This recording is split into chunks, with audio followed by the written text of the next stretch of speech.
J'ai eu ce commentaire sous un de mes anciens TikTok, donc je vais y répondre en vidéo, comme ça je peux vraiment bien tout vous expliquer. Déjà, comme je le disais du coup dans ma vidéo où j'ai parlé de mon parcours scolaire, je suis rentrée à l'EFAP quand j'étais au Canada, donc j'ai pas passé de concours ni rien. Par contre, j'ai quand même fait des entretiens. C'est juste comme ça que je suis rentrée, puisqu'il me semble vraiment pas avoir fait autre chose que des entretiens. En ce qui concerne mon parcours à l'EFAP, du coup, moi je suis rentrée en 4e année, donc j'ai fait que 2 ans là-bas, j'ai fait ma 4e et ma 5e.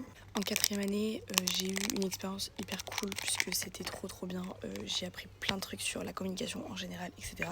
Et en 5e année à l'EFAP, c'est là où vous devez choisir une spécialisation et donc choisir l'orientation dans laquelle vous allez aller plus tard. Personnellement, j'ai donc choisi l'événementiel puisque c'est là-dedans que je voulais me spécialiser.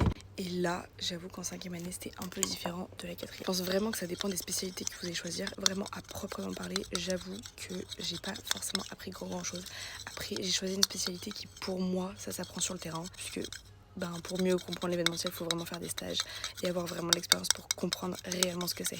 En termes de qualité des cours, c'est vraiment des cours très qualitatifs puisqu'il y a énormément de profs qui sont pas que profs et qui en fait ont un vrai métier à côté. Typiquement, moi en 5e année, j'avais plein de profs qui venaient vraiment de l'événementiel pur et dur et c'était pas des profs qui faisaient que des cours à l'EFAP.